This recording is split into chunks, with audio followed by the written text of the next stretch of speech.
அனைவருக்கும் வணக்கம். ஜூன் 21 ஞாயிற்றுக்கிழமை அன்னைக்கு ஆணி உத்திரம், அதாவது ஆணி திருமஞ்சனம் அப்படின்னு சொல்லப்படுகிற சிவபெருமானின் நடராஜர் வடிவத்திற்கு மிகவும் உகந்த நாளாக கருதப்படுற முக்கியமான நாள் தாங்க இந்த ஆணி திருமஞ்சனம் அப்படின்னு சொல்கிறது.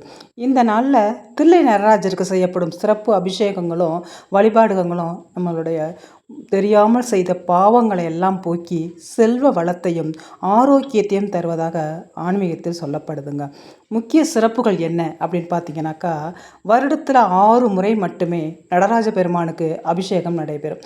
அதில் மார்கழி மாத திருவாதிரை மற்றும் இந்த ஆணி உத்திரம் ஆகிய இரண்டும் மிக மிக முக்கியமானவைங்க. இந்த திருமஞ்சனம் அப்படின்னாக்கா தூய்மையான புனித நீராட்டு அப்படிங்கிறது பொருள். தேவர்களின் ஒரு வருட கணக்கில் ஆணி மாதம் அப்படிங்கிறது மாலை பொழுதாகுங்க. இந்த மாலை நேரத்தில் நடராஜரை வழிபடுவது நமக்கு நல்ல ஒரு பலன்களை தரும், செல்வ வளத்தை தரும். இந்த நன்னாளில் சிதம்பரம் போன்ற சிவாலயங்களில் நடைபெறும் நடராஜரின் தரிசனத்தை காண்பதன் மூலம் முன்வினை பாவங்கள் கர்ம வினைகள்லாம் நீங்கும் அப்படிங்கிறது ஐதீகம். தமிழ் மாதங்களில் பார்த்தீங்கன்னாக்கா ஆணி மாதம் அப்படிங்கிறது சூரியனின் சஞ்சாரத்தின்படியும் ஆன்மீக ரீதியாகவும் மிக முக்கியமான மாதங்க. இந்த மாதத்தில் பிரபஞ்சத்தின் தந்தையான அப்பன் சிவபெருமான மற்றும் உலகிற்கே படி அளக்கும் திருவரங்கத்து அப்பன் அரங்கநாத பெருமாள் ஆகிய இருவருக்குமே மிகச் சிறப்பான வழிபாடு நடைபெறும்.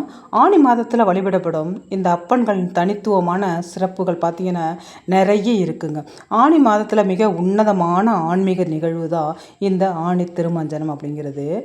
அறிவியல் மற்றும் ஜோதிட பின்னணி பார்த்திங்கனாக்கா, இந்த தேவர்களோட கணக்குப்படி மனிதர்களின் ஒரு வருடம் என்பது தேவர்களுக்கு ஒரு நாளுங்க.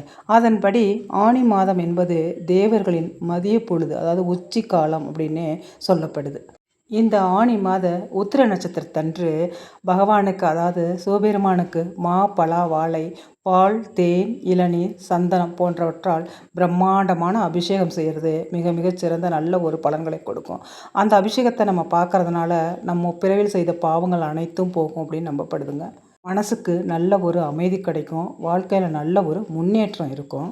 இந்த முக்கியமான நாளில் நம்ம சிவாலயத்திற்கண்டு சிவபெருமானை வழிபடுறதும் நடராஜ பெருமானை வழிபடுறதும் மிக மிகச்சிறந்த நல்ல ஒரு பலன்களை கொடுக்கும், வாழ்க்கை தரத்தை மேம்படுத்தி கொடுக்கும். முக்கியமாக அபிஷேகத்தில் கலந்துக்கிட்டாக்கா நல்ல ஒரு வாழ்க்கை தரம் நல்ல ஒரு மேம்பாட்டு நிலைமைக்கு வரும்.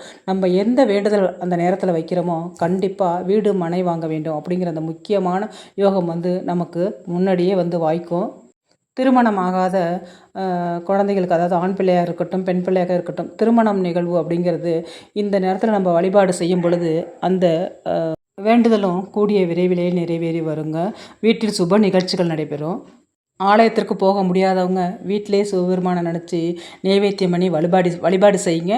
கமெண்ட் செக்ஷனில் ஓம் நமச்சிவாய சிவாய நம ஓம் அப்படின்னு சொல்லிட்டு டைப் பண்ணுங்கள். கண்டிப்பாக சிவபெருமானோட அருளால் உங்களுக்கு வீட்டில் நீங்கள் நினைத்த அத்தனை நல்ல காரியங்களும் உடனே கைகூடி வரும். நன்றி.